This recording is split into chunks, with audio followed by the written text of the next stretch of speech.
Guarda sobre el que es su propio techo. Buenos días a todas y a todos. Esto es Cuidar, un sistema invisible, el podcast de Mujeres Opañel en el marco del programa La Huella de los Cuidados. Un programa que tiene como objetivo luchar contra la desigualdad estructural que afecta a las mujeres cuidadoras y pone valor, a través de la validación de sus relatos y demandas, su contribución a los cuidados. Este programa está subvencionado por el Ministerio de Derechos Sociales, Consumo, Agenda 2030, con cargo a la asignación tributaria del impuesto sobre la renta de las personas físicas y del impuesto sobre sociedades. Por si hay que partir. Suena en su cabeza un eco que aún arrastra. Hoy tenemos con nosotras a Lidia Pereira López, enfermera, supervisora de las unidades de enfermería de geriatría y traumatología del Hospital de la Paz de Madrid. Ay, guerrera, yo te llevaré en el alma la vida entera. Buenos días. Queríamos un poco ahondar en la parte que tiene que ver los cuidados en la enfermería, y la verdad que es una oportunidad que puedas estar aquí para contarnos de primera mano. A veces parece que la enfermería dentro del mundo sanitario tiene un papel secundario, pero por otro lado el personal de enfermería es el que trata de manera más cercana con las y los pacientes. ¿Crees que este papel secundario se puede relacionar porque alguna de las tareas que desarrolláis está vinculada a los cuidados? Bueno, la esencia de la enfermería son los cuidados, entonces todo nuestro trabajo gira en torno a ellos. El por qué tenemos ese papel secundario muchas veces, bueno, yo creo que esto viene un poco por algo histórico, ¿no? La gente tiene una imagen de la enfermería con muchos estereotipos, con creencias de hace años y bueno, hay parte de la sociedad que todavía no tiene muy claro a qué nos dedicamos. También parte de la culpa de la imagen que tiene la sociedad probablemente la tengan los medios de comunicación, por un lado.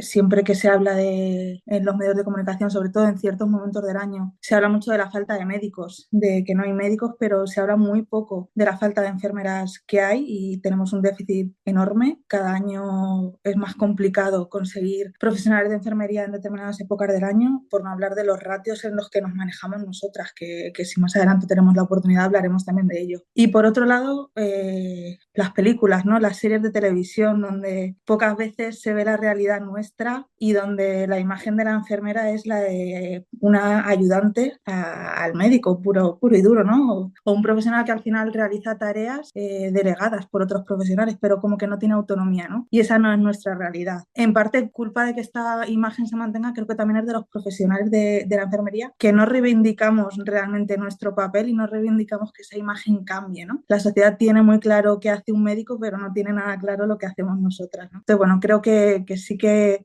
se tiene esa imagen de un papel secundario, pero nuestra realidad no es esa. Y bueno, un lugar apropiado también para ir cambiando esa imagen, y por eso os agradezco muchísimo que me hayáis invitado, es un podcast y este proyecto, ¿no? Que creo que también ayuda a que cambiemos esa imagen. Un poco también viendo dentro del ámbito sanitario, ¿cómo crees que os consideran a las personas que sois profesionales de la enfermería? Pues dentro del ámbito sanitario yo creo que depende mucho a qué escala estemos, ¿no? Creo que a nivel de equipos en los que trabajamos diferentes disciplinas, sí que se nos valora bastante el trabajo que realizamos, sí que se nos tiene bastante en cuenta. Hablo como si habláramos de micro y macroeconomía, ¿no? Entonces, a nivel de micro sí que otros profesionales y otras disciplinas nos tienen bastante en cuenta y nos valoran bastante, pero cuando ya vamos subiendo en la escala y cuando ya toca estar en puestos de mando o en lugares donde se toman decisiones, quizá ahí no se nos tiene tan en cuenta o se nos exige incluso más que al resto para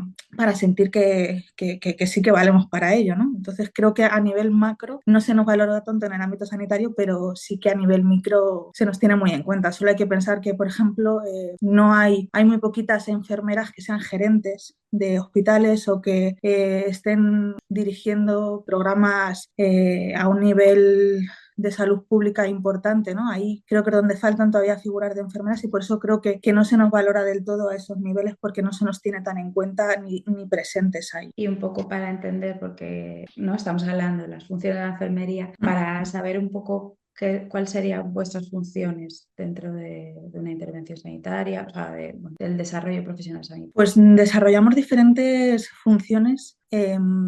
Bueno, desde el año 2010, bueno, antes, desde el año 1983, si no recuerdo mal, enfermería entró en la universidad, con lo cual es una carrera universitaria. Eso conlleva que tiene un cuerpo de conocimiento propio, es una disciplina totalmente autónoma al resto de profesiones. Y a partir del año 2010, que fue el Plan Bolonia, ya nos equiparamos a grado con otras profesiones. Hay mucha gente que no lo sabe, pero las enfermeras podemos investigar, podemos liderar proyectos de investigación, ensayos clínicos. Entonces, nuestras funciones se centran principalmente en varios ámbitos. Por un lado, el asistencial, que es el que más se conoce, ¿no? El que está una enfermera en un centro de salud o en un hospital, pero también tenemos una función docente. Nosotros llevamos muy integrado el enseñar a compañeros, a alumnos de enfermería, siempre enseñarles. También el enseñar a pacientes, que bueno, más adelante también podemos hablar de ello, ¿no? Esa educación para la salud. Tenemos una función también gestora, porque no todos los enfermeros nos dedicamos al asistencial. También hay muchos enfermeros que se dedican a la parte de gestión, tanto de recursos humanos como de recursos materiales dentro del ámbito sanitario. Y tenemos,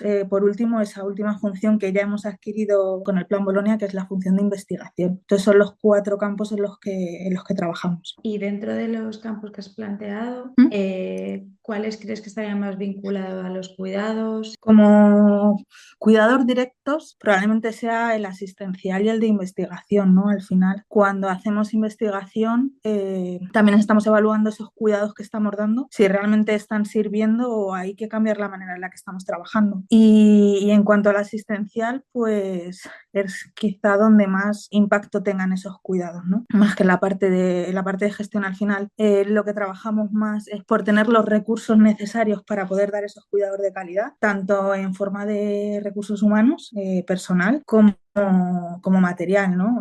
Muchas veces tenemos que decidir qué productos a lo mejor se van a comprar en el hospital para determinadas curas o qué sistemas de suero son los más adecuados para utilizarlos. Entonces, eso es lo que nos dedicamos más en la parte asistencial. Luego, en la parte docente es verdad que es muy bueno que desde el primer momento enseñemos a los alumnos a que esos cuidados sean de calidad, que sean basados en la evidencia, a que no se dejen llevar por cómo se han hecho las cosas toda la vida, ¿no? Entonces, eso también luego genera un impacto en esos cuidados futuros que esos alumnos darán a los pacientes. Pensando un poco en las especialidades dentro del ámbito sanitario, ¿dónde crees tú que se lleva a cabo más cuidados? Pensando un poco en especialidades a lo mejor médicas, ¿no? Que a lo mejor es lo que la gente entiende. Yo creo que donde más impacto tienen los cuidados enfermeros es en todas las especialidades donde hay enfermedades crónicas, que cada vez son más. Y creo que a día de hoy prácticamente todas las especialidades médicas tienen pacientes crónicos. Ahí es donde creo que las enfermeras tenemos un papel fundamental porque acompañamos durante todo el proceso a los pacientes y no solo a ellos, sino también a sus familias, a su entorno, ¿no? Al final,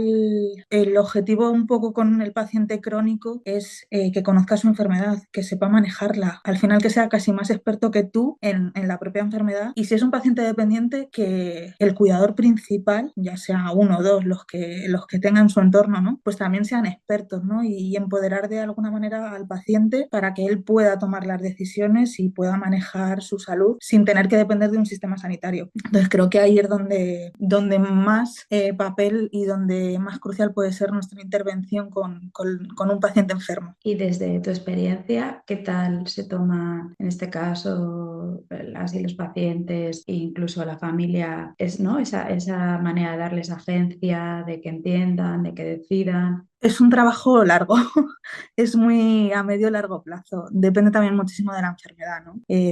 Un diabético es verdad que enseguida pues, la diabetes ya se ha normalizado tantísimo, por ejemplo, que es verdad que tienen información en muchísimos sitios, no solo por parte del personal sanitario, sino hay asociaciones de pacientes donde pueden formarse y donde pueden aprender muchísimo, pero luego hay otras enfermedades crónicas que quizá cuesta más y cuesta, porque a lo mejor producen un impacto también en la imagen corporal del paciente y muchas veces cuesta que un paciente se vuelva a mirar a un espejo y asuma que ese es su nuevo aspecto y tiene que manejarlo él. No puede depender siempre de que una enfermera o de que su padre, por ejemplo, le cambie la bolsa de colostomía, ¿no? Estamos hablando, por ejemplo, de un paciente que tiene un tumor de colon, le ponen la típica bolsita, ¿no?, que dice todo el mundo, pues con esos pacientes quizá el trabajo es más difícil porque cuesta un poco el momento en el que ellos asumen que eso es suyo y que lo tienen que manejar ellos y no el resto. Entonces, depende mucho. Yo Pero es entiendo. verdad que normalmente sí que la gente acaba siendo receptiva porque si no te vuelves muy dependiente del sistema y el sistema está muy saturado también, no siempre que tengas un problema vas a tener disponibilidad de un profesional para que te atienda. Claro, estaba pensando que también hay el trabajo que hablas,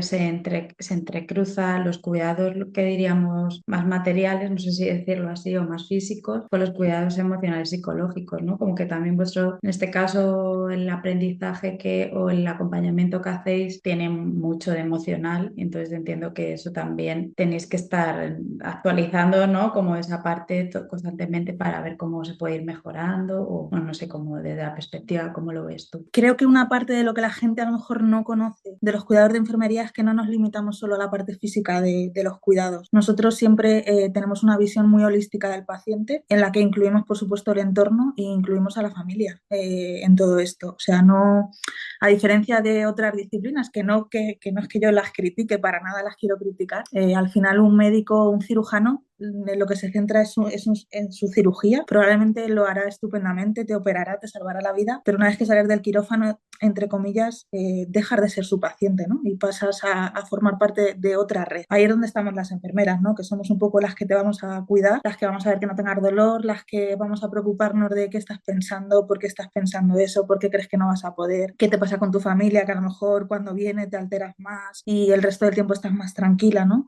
Tenemos un poco más esa visión del todo, del conjunto y no tanto de mirar solo una herida quirúrgica y echarte betadine para curarte o lo que sea en ese momento y ya está, ¿no? O sea, aprovechamos un poco cuando realizamos alguna tarea técnica, como puede ser sacarte una analítica o ponerte una medicación, para quizá investigar un poco más o ver cómo emocionalmente tú te sientes. Entonces eso es verdad que es la parte más complicada y creo que cada vez se le está dando más importancia a esa parte, cosa que hace unos años no pasaba, ¿no? Pero a esa parte ahora se le está dando muchísima importancia. Creo que nosotros, aunque somos profesionales de la salud, tenemos también déficit en cuanto al manejo de esas situaciones y iríamos muchísimo mejor si nos formaran mucho más expertos, en este caso, pues psicólogos, psiquiatras, en el manejo de todas esas situaciones. Porque un poco relacionándolo, hay un vínculo, ¿no? De cuando los cuidados, tanto los emocionales como los físicos, son de calidad que hablabas, ¿no? La calidad de vida de la persona mejora o no sé si se agranda o como desde tu perspectiva. Pensando, ¿no? Yo estaba pensando, si por lo que fuera vuestra figura no estuviera tan presente o de alguna manera viera esta perspectiva holística, ¿cómo crees tú qué impacto tendría en las personas, de los pacientes? Pues en cuanto, por ejemplo, a calidad de vida, yo creo que se perdería mucho porque al final yo entiendo, ¿no?, la calidad de vida como un bienestar, no solo físico, sino emocional, social que tiene el paciente. Es verdad que la calidad de vida es también muy subjetiva porque no es lo mismo lo que yo percibo como calidad de vida que lo que percibes tú. Entonces, sí que el no prestar atención a esa parte generaría muchos problemas luego a largo plazo. A lo mejor a corto plazo o de manera inmediata no pasaría nada y el paciente se iría de alta a su casa sin problema, pero al final eso acaba saliendo, ¿no? Es cierto que nosotras a lo mejor tenemos déficit en cuanto a formación, ¿no?, de este aspecto porque no es nuestro campo más fuerte, pero lo bueno es que al estar con las personas tanto tiempo y en tantos ámbitos, sí que jugamos un papel fundamental en dar la voz de alarma, ¿no? De decir, oye, a esta persona tiene estos problemas, yo creo que le debería valorar mínimo un psicólogo o un profesional experto en este ámbito y si él considera que todo está bien, pues ya está, ¿no? Pero sí que damos un poco esa voz de alarma. Esto ya es con un poco por curiosidad y porque Mm. leyendo un poco bibliografía y por ver la distinción que hay, aparecía el concepto cuidados enfermeros. Cuando a nivel técnico decís cuidados enfermeros, ¿es de los que estamos hablando ahora o o es otro concepto que tenéis que desconocemos la sociedad? Era todo un poco, porque revisando veíamos ese concepto y era como, no sabemos exactamente si es lo mismo de lo que acabamos de hablar o otro concepto. Pues a ver, es que los cuidados enfermeros abarcan muchas cosas, ¿no? Es una definición, o sea, dar una definición a los cuidados enfermeros es prácticamente imposible. Pero yo creo que voy a tratar un poco de resumirlo. Yo creo que los cuidados enfermeros, así con la experiencia de los años, son todos esos cuidados que da un profesional de enfermería en este caso, o que transmite, porque nosotras no siempre damos esos cuidados enfermeros, muchas veces enseñamos a los cuidadores principales de pacientes dependientes a cuidarles también y a curarles, por ejemplo, con heridas crónicas. No podemos estar 24 horas o todos los días ir a curar una úlcera, por ejemplo, ¿no? Entonces, muchas veces enseñamos a sus cuidadores principales a cómo tienen que curar esa úlcera y a lo mejor nosotros vamos un poco más adelante, ¿no? Entonces, no son solo cuidados dados por nosotros, muchas veces esos cuidados se los transmitimos a otros cuidadores informales, entre comillas, pero sobre todo son cuidados que son basados en la evidencia, que no son cuidados que hacemos porque toda la vida se haya hecho así, sino que ya hay estudios que respaldan el por qué hay que darlos así y sobre todo van dirigidos tanto a personas sanas como a personas enfermas, ¿no? Aquí incluimos un poco esa prevención y promoción que también hacemos mucho de la salud y que no solo están centrados en la parte de la persona, están también centrados en la familia, en el entorno de la persona y por lo tanto tienen en la sociedad, ¿no? Tienen esa perspectiva holística de la que hablábamos antes y son cuidados que tienen un objetivo a largo plazo, ¿no? Y es que las personas sean independientes. Muchas veces no pueden ser independientes, entonces también son esos cuidados que damos a personas dependientes, pero solo en los momentos en los que realmente necesitan esos cuidados, o sea, que no abusan para, entre comillas, ¿no? de esos cuidados. No sé si más o menos os he contado qué son los cuidados enfermeros, pero bueno, abarcan muchos conceptos, pero siempre tiene que estar presente el de prevención y promoción de la salud, el autocuidado, al final el empoderar al paciente y que sea capaz de tomar sus propias decisiones porque tenga la información suficiente para tomar esas decisiones. Y un poco entendiendo ahora los cuidados desde una perspectiva incluso más amplia, ¿no? Ahora estamos como con los cuidados enfermeros, el papel también que tenéis con respecto a enseñar a otras personas cuidadoras. ¿Crees que la sociedad entiende la importancia, no solo lo que acabamos de hablar, sino de los cuidados como tal? ¿O que hay partes que, no sé, cómo lo ves? Yo creo que desde la pandemia es verdad que sí que cambia un poco el concepto del cuidado para bien y de la importancia, pero al final se ha ido olvidando. Siempre miramos un poco desde la perspectiva de la medicina, ¿no? Como más técnico todo y más inmediato de me duele esto, me tomo esto, ¿no? No damos esa importancia a los cuidados porque, por otro lado, al final los cuidadores, no solo nosotros, sino los cuidadores informales, entre comillas, no están valorados, no solo económicamente, sino por la sociedad. No es un trabajo que no se valora y cuando la sociedad empieza a valorarlo es cuando vive en sus propias carnes no una enfermedad crónica, un envejecimiento. Ahí es cuando empiezan a valorar la importancia de esos cuidados. Pero al final queda muchísimo trabajo todavía por hacer para que la sociedad dé la importancia que tiene los cuidados en la sociedad. Bueno, ya que sin ellos no habrá bienestar. Eso es así. Y tenemos poblaciones envejecidas cada vez más con enfermedades que se cronifican y al final, si sabemos cuidarlos y saben cuidarse, el bienestar va a ser mucho mayor. Y en el caso de cómo crees que se puede hacer para cuidar mejor a las personas que cuidáis, voy a hacer una distinción entre lo que sería tu campo a nivel profesional para ver y luego si quieres nos metemos en la parte más general de cualquier persona cuidada. Pues a nivel profesional, de los profesionales de enfermería, esto es algo que es una frase muy sonada, ¿no? ¿Quién cuida a quien nos cuida? Sobre todo a raíz de la pandemia. Es muy difícil, no te sabría dar una respuesta. Ahora que estoy en la parte de gestión, sí que veo que las consecuencias de toda esta pandemia, que la gente está muy quemada, está agotada y yo creo que nuestra labor y nuestra responsabilidad como gestores muchas veces es sobre todo el que la gente vaya a trabajar feliz y vaya a trabajar a gusto, ¿no? Entonces, para eso tenemos que mejorar las condiciones laborales. No puede ser que lleven la cantidad de pacientes que muchas veces llevan, las cargas de trabajo que se tienen, que llegas a casa agotado. Como yo digo, hay mañanas y turnos de trabajo en lo que no te da tiempo de ir al baño. Y eso lo he vivido yo, ¿no? Por no hablar de la parte económica, tampoco es que nos paguen un dineral, pero creo que deberíamos un poco tirar por ahí y además facilitar también la desconexión de los profesionales del ámbito sanitario, ¿no? A través de cursos de formación o esta semana en lugar de estar atendiendo a pacientes, venga, pues vas a hacer este curso y te lo facilitamos nosotros, no hace falta que tú pidas los días, ¿no? Creo que les estamos apretando cada vez más la tuerca y al final acaban agotados y sobre todo también el tema de la conciliación, ¿no? Al final nosotros trabajamos a turnos, no diferenciamos entre fines de semana, entre semana y muchas veces conciliar se vuelve muy complicado y la mayoría de los profesionales de enfermería son mujeres que en muchos casos se piden reducciones de jornada para poder conciliar su vida familiar con su vida profesional. Que no digo que siempre tengan que ser mujeres, pero es verdad que a día de hoy la mayoría de las personas que piden reducciones de jornada para cuidar, por ejemplo, a los hijos son las mujeres. Entonces eso lo sufrimos, entre comillas, no lo sufrimos mucho en el ámbito sanitario. Y luego, pues a nivel de cuidadores informales o cuidadores que no son enfermeros como tal, yo creo que ahí, por un lado, creo que son trabajos que también deberían estar mejor pagados y eso cuando son pues profesionales que contratan, por ejemplo, la familia para cuidar a un paciente dependiente, pero cuando muchas veces es la propia familia quien se encarga de un enfermo dependiente o crónico, también deberíamos buscar la manera de que ese familiar desconecte un poco de ese día a día, o bien a través de más plazas en centros de día o residencias temporales que digan, mira, pues esta semana se va a una residencia temporal y el familiar va a desconectar, porque es muy duro cuidar a gente dependiente y creo que necesitan un poco ese apoyo por parte de todos. Actualmente dentro de enfermería hay reivindicaciones muy concretas que nos puedas explicar para que también se entiendan a nivel social.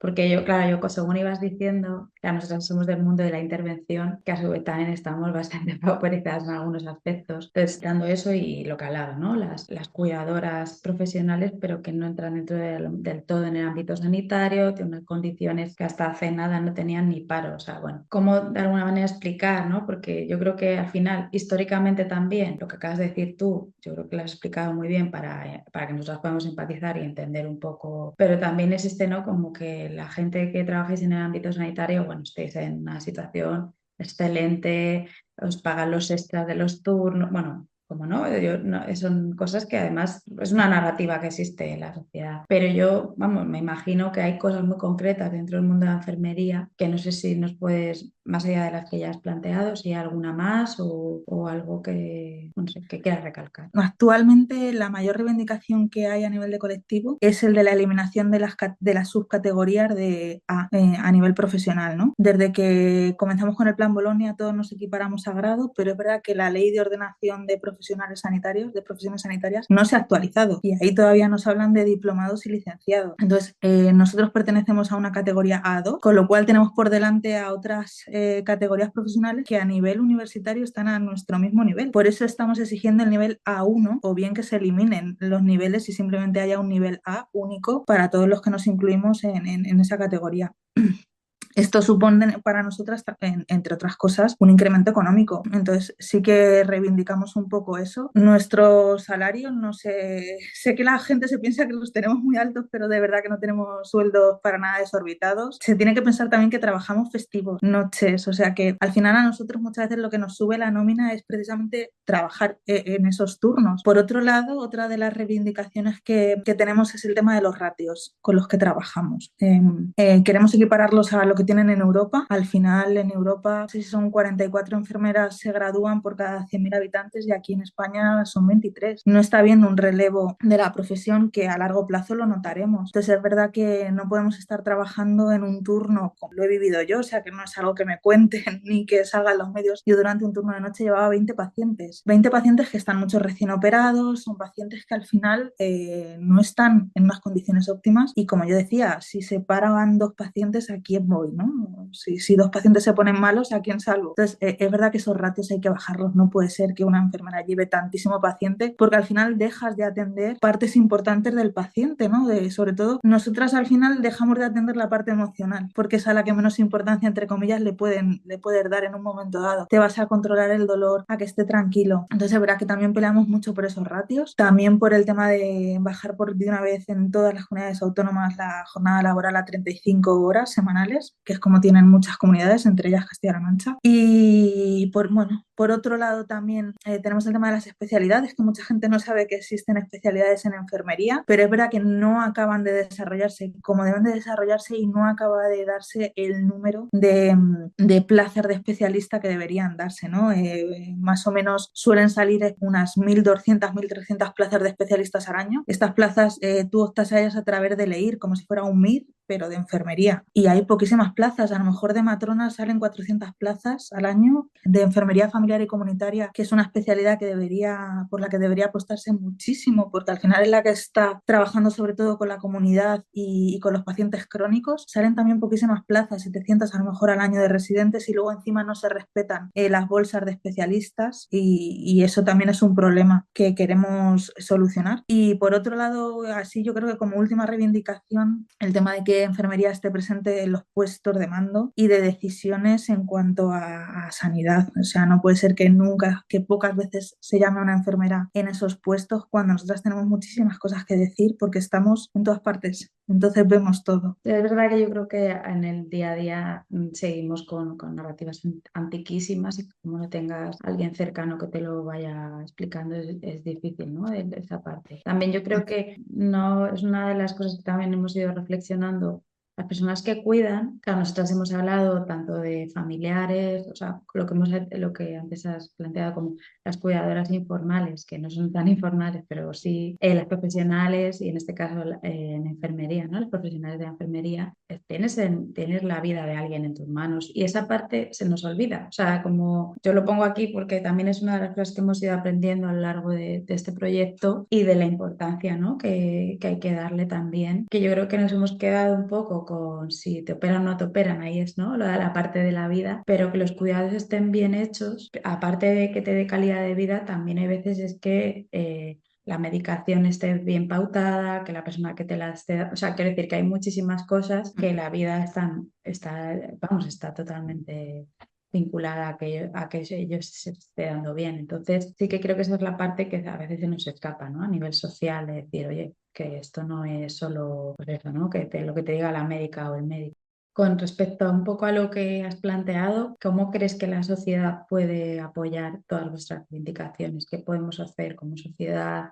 Yo creo que la pregunta sería, ¿qué estamos haciendo mal los profesionales de enfermería para que la sociedad no nos apoye en ciertas reivindicaciones o no conozca estas reivindicaciones? Entonces yo creo que ahí es el punto, lo que hablábamos en la primera parte de la entrevista, ¿no? Que no sé si es que no nos sabemos vender o no sabemos contarle a la gente lo que hacemos, y por eso tampoco podemos exigir a una sociedad que nos apoye cuando no tienen ni idea de lo que muchas veces hacemos y por qué estamos reclamando ciertas cosas. Sí que en mi entorno, pues yo tengo muy informado a mis padres, a mis hermanas, bueno, a mi hermana en este caso, pero al final lo haces como en tu círculo, ¿no? Pero a nivel de sociedad creo que todavía nos falta, y esto es una crítica que hago a los profesionales de la enfermería, nos falta un poco dar ese paso de decir, oye, nosotros hacemos esto, tenemos estas funciones, no, si hay algo en la tele que sale y no es correcto, vamos a exigir que se modifique y que se diga la realidad de nuestro trabajo. Y será entonces cuando la sociedad al final nos apoye de manera natural sin que se lo pidamos, ¿no? Luego es curioso porque es verdad que las encuestas del CIS somos los profesionales sanitarios mejor valorados, o sea que luego la gente cuando tiene contacto con el sistema sanitario sí que nos valora y nos puntúa muy bien, pero bueno, creo que la pregunta sería más bien eso, ¿qué estamos haciendo nosotros mal para que al final la sociedad no nos apoye de una manera natural a todas estas reivindicaciones y que cuando convocamos ciertas huelgas nos echen a la calle con nosotros, ¿no? Sí, te iba a preguntar que cómo sientes tú, aparte, ¿no? La valoración del CIS, ¿qué valoración hace un paciente de vuestro papel? Así como más una valoración tuya de andar por casa con tu experiencia profesional, cómo lo vivís, si es algo que comentáis también en los equipos de enfermería, cómo lo ves? A nivel hospitalario, que es donde más trabajo, sí que nos valoran bastante bien, ¿eh? Yo creo que cuando te ves ahí en una cama y, y te das cuenta que no puedes ni levantarte al baño, que depender de otra persona para ir al baño o para comer, es cuando ven nuestro papel, ¿no? Y sobre todo porque nos ven 24 horas. Al final a otros profesionales los ven un rato y dando gracias.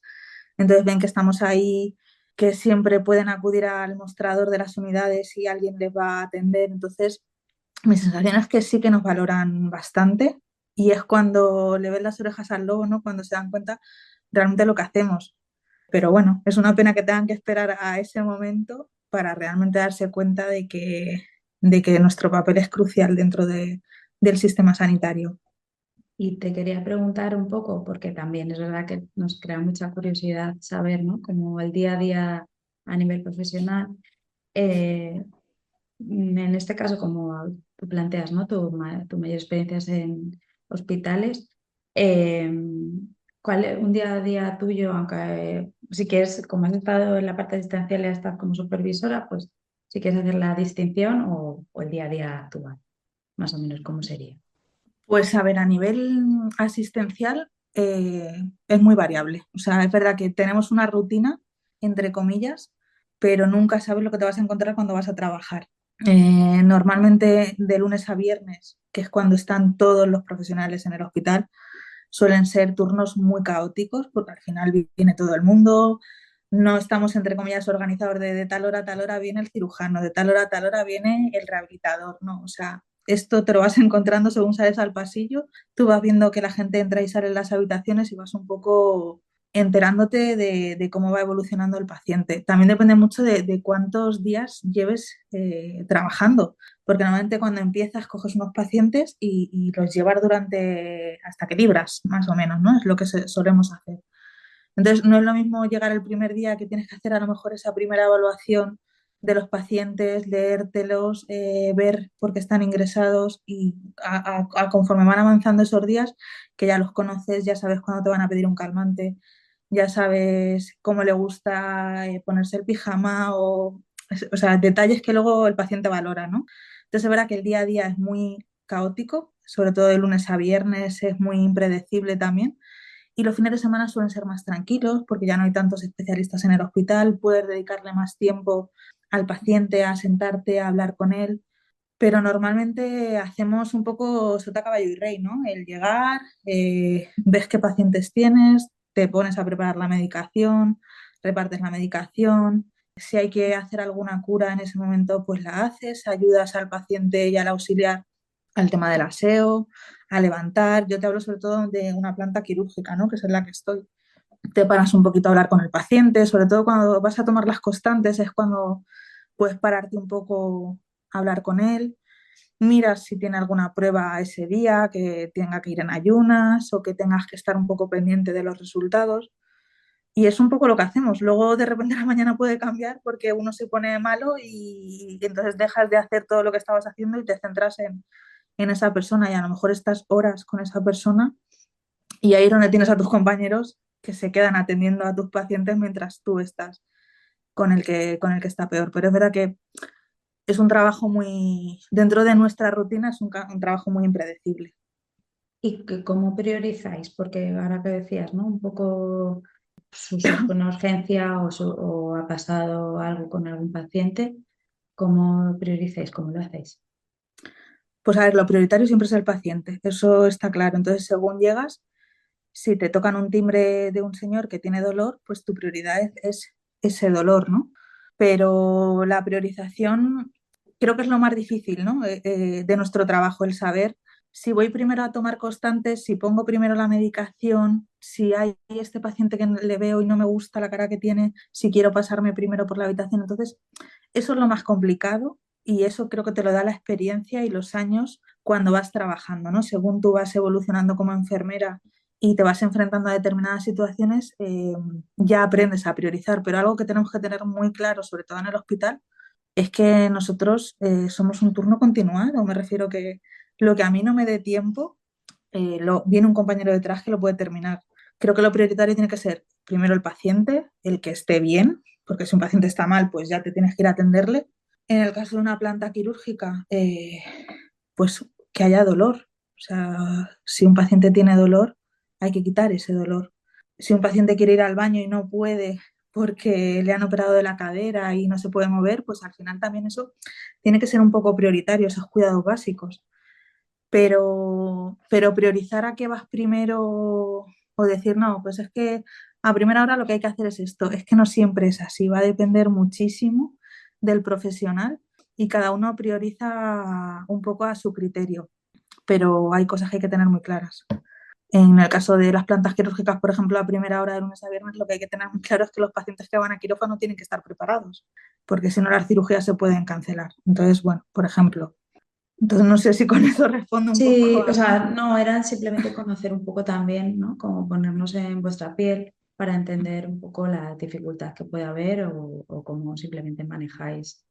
Sí, luego también depende mucho también si un paciente está acompañado, si no está acompañado, porque si al final un paciente está acompañado, sabes que si pasa algo, la voz de alarma te la va a dar el familiar. Un paciente que está solo, pues sabes que tienes que estar entrando más en esa habitación y estar más pendiente, por ejemplo.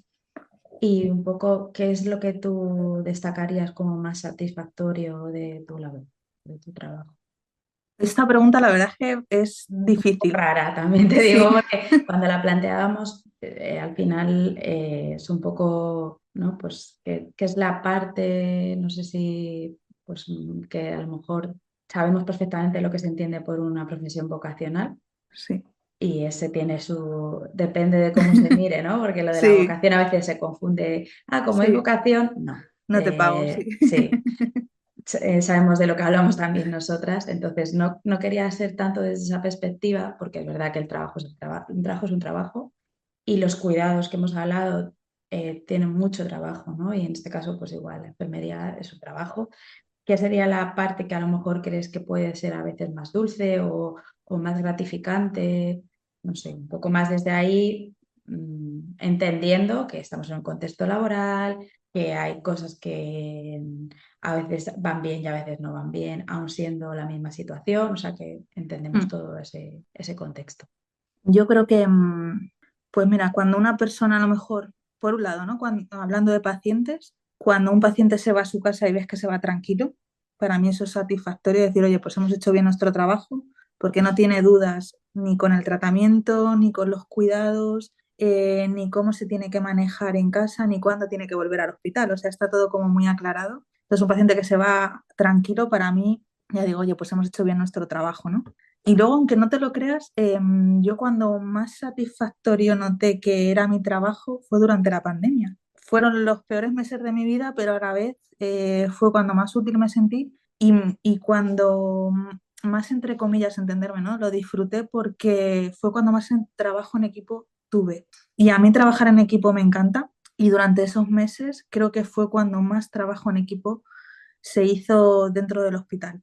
Entonces, creo que puede ser un punto para mí que me genere satisfacción, ¿no? El saber que un paciente se va a casa tranquilo porque se ha trabajado en equipo y hemos sido uno, ¿no? Frente al paciente y eso para mí es bastante satisfactorio.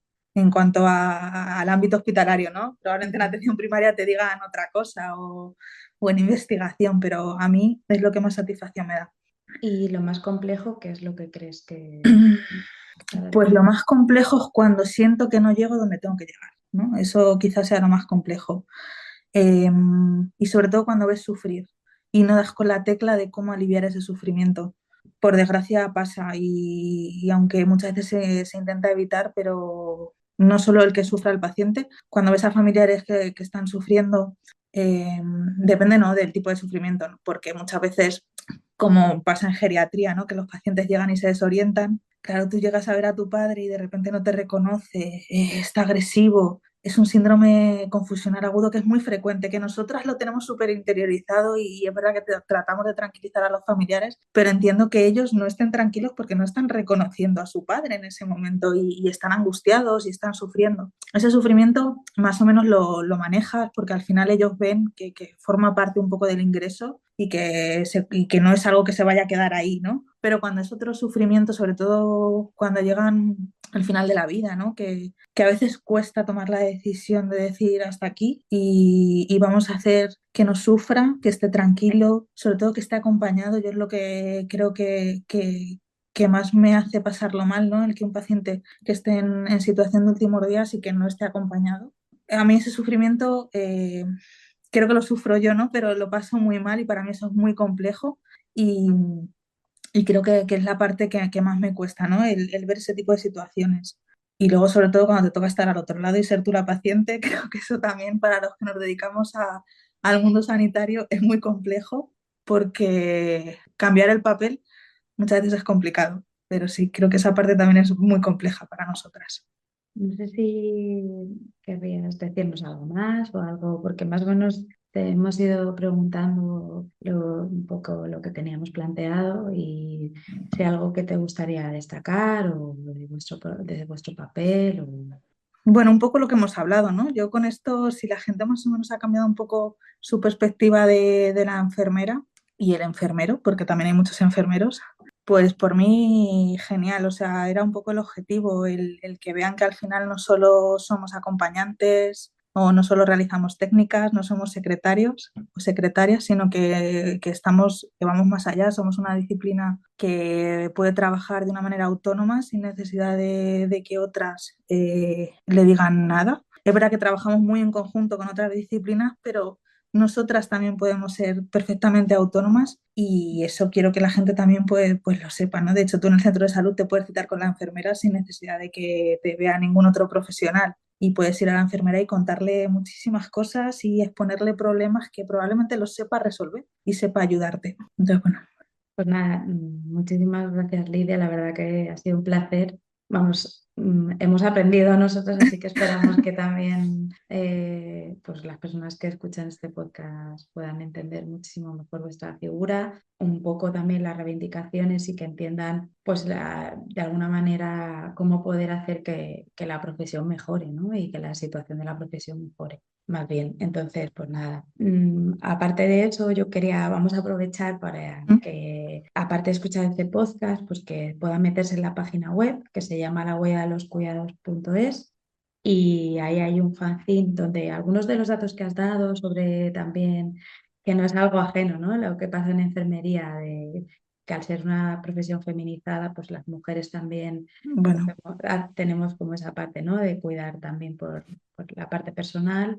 En el fanzine lo pueden ver muy bien. Luego también hemos hecho una exposición online donde algunas de las cosas que tú planteabas desde el punto de la enfermería, ¿no? Muchas de las mujeres que hemos entrevistado lo contaban también. Entonces también es muy interesante, ¿no? Ese paralelismo que hay, vídeos, artículos, yo creo que esa parte es muy importante. La parte comunitaria, que no la hemos tocado poquito, pero sí me parece muy interesante. Y nada, que también nos pueden seguir en nuestras redes, en Instagram, en Facebook. Este podcast va a estar colgado en YouTube y en Spotify, pero hay otros 2 capítulos que también van a poder escuchar. Y muchísimas gracias por todo. gracias a vosotras, de verdad. Y me encanta el proyecto, ¿eh? O sea que para lo que necesitéis, aquí estoy. Muy bien, muchas gracias.